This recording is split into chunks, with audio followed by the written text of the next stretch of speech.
E pessoal, se tem uma coisa que tem cada vez mais comum no consultório da gente da neurocirurgia, são pacientes com câncer em estágio avançado, estágio 4, já com metástase, né? E vindo à consulta para uma segunda opinião, para ver se eu concordo, se não concordo, né, com a conduta até então. E muitos desses pacientes, o que eu mais noto e mais importante na consulta, é ele entender o contexto da doença. Por quê?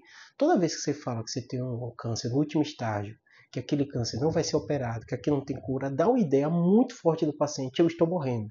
E normalmente, né, a gente imaginava sensações ou doenças, né, em contexto de pessoas idosas. E às vezes acontece isso em pessoas jovens, ativas, que não têm nenhum outro tipo de doença.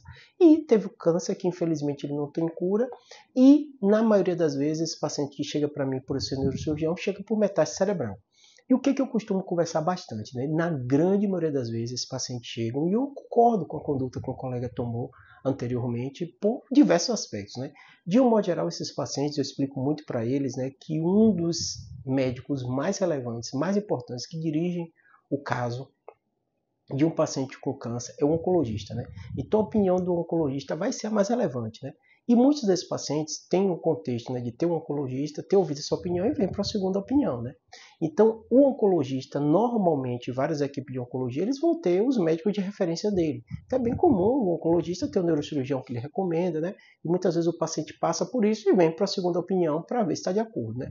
Mas o que eu mais noto disso, né, na maioria das vezes, não é só esse contexto de decisão técnica, se opera ou não opera, e como eu falei com vocês várias vezes, eu concordo com a conduta, mas sim o paciente ter aquela sensação que alguém disse que ele não tem mais esperança porque o câncer dele não tem cura.